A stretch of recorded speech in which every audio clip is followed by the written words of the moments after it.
Look at the crowd here at the arena witnessing this match. It is an epic matchup. Ateneo is now up by 2 points here in the fourth set and up 2-1 in this game. Ito pa rin po si Noel Zarate kasama si Noreen Go at si Denise Tan. Ateneo lost the first set 25-10. Then they have won the next 2 sets. How strange is that? How strange is it that UST cannot even get the ball across now, Noreen Go? That's right, and the score of the first set, it was so far. And UST actually started, what, 13-0? 13-0. So Ateneo doing a very good job in getting their bearings back. Well, if it's Fun Family Pizza, it's gotta be Shakey's. Di makulangan. Maruha Banatikla. And that is a point. You know, Banatikla is starting to energize UST off the bench. She came in for Michelle Carolino. Well, she needs to score some points for UST. The players have got to regroup. Banatikla on the serve. Oh! Our camera got hit. I want to see the slow-mo from our camera's angle. What does it look like when a volleyball comes straight at you like this, oh? Ayan, oh. Ayan ang itsura nun. Kaboy! Ganun ang itsura ng volleyball na papunta sa iyo. 9-8 right now. Ateneo still up by 1. Sontaya. Long. Oh, make that wide. No check ball coming. We are tied at 9. And Ateneo worked so hard to get a lead in this fourth set. It's just given everything away to UST. Well, in that 2 points that UST scored, it's the reception of Ateneo not working for them. Here's Sontaya right now, dug up by Maizo. Di makulangan. Tabaquero! Tabaquero is making this match interesting. And Clint Malazo will call a timeout. Look at this PLDT by DSL power spike. How many times have we seen Tabaquero do that today? Let's listen in to the Ateneo huddle. Yan. Una natin palakihin yung isa na yan pagka maghahabol na naman tayo yun eh. Yan. Wala na tayo ibang pag-uusapan kundi yung receive. Ayusin nyo yung receive nyo, makaka-compensa tayo. Hindi tayo mahihirapan. Isang magandang receive lang ako.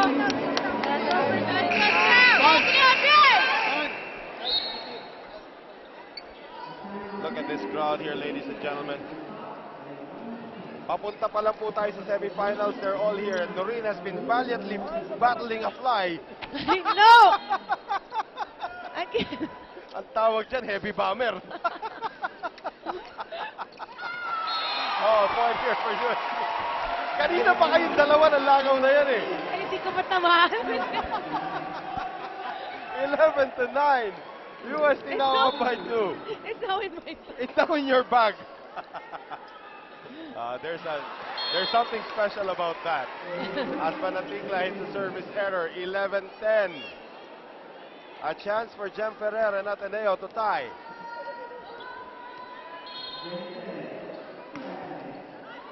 Axel is the official outfitter of the Shakey's V-League. Tabaquero again! And Angge is no longer smiling. Well, she means business. She's actually playing a very fantastic game for UST, Right. but they're not winning they lost the second and third set. But they are winning this fourth set. Ferrer in the air for Sontaya. Nobody there. Di makulangan game late. So now a chance for Ateneo to tie once again. 12-11 UST. Well, this is a good front row for Ateneo. At Tabaquero still in the front row for UST, however. Kainglet gives it up. Di makulangan. Back set to Maizo!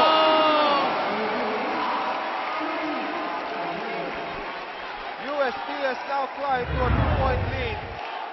They thought that they were going to go back to Tabaquero. Nobody checking Maizo. Good set there for Rhea de Maculangan, but that stemmed from good reception by Curato. Phil Kainglet sits down. Angelina Hervasio comes back in, and just when UST gets a point, they get a service error from Mary Jean Balse. Well, Mary Jean Balse actually in a tough position. You rested for the first 3 sets. Andiyan pa si Judy Ann Caballero sa tabi niya, hindi pa rin ginagamit, ha? That's how deep UST is. Maizo, they do it again! Well, she ain't the reigning MVP for nothing. And the captain is starting to carry UST at this point. She is mad.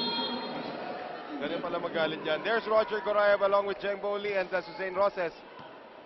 Roger Gorayev, of course, also with Ateneo in the UAAP, and Cara Acevedo using her right hand to get that point.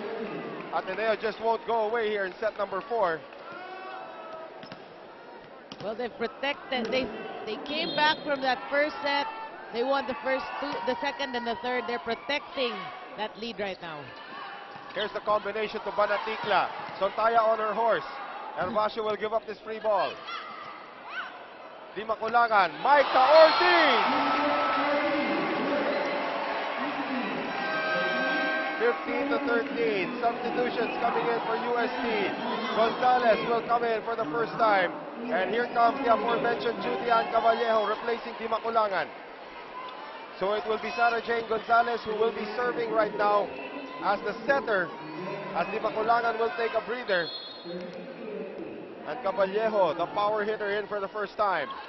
Gabriel. Sontaya. Gonzalez. Caballejo. Ferrer. Oh, Charo Soriano! That running attack has been Charo Soriano's weapon all these years. And one blocker is not enough to stop Charo Soriano. They thought they were going to set up Hervasio. Everybody was ready to block Hervasio. Hervasio with the serve once again. Gonzalez. Caballejo. Attacking is Ferrer. Hervasio is there to cover the long court. Here comes Sontaya. And that one is wide. UST with a 2-point lead into our second technical timeout.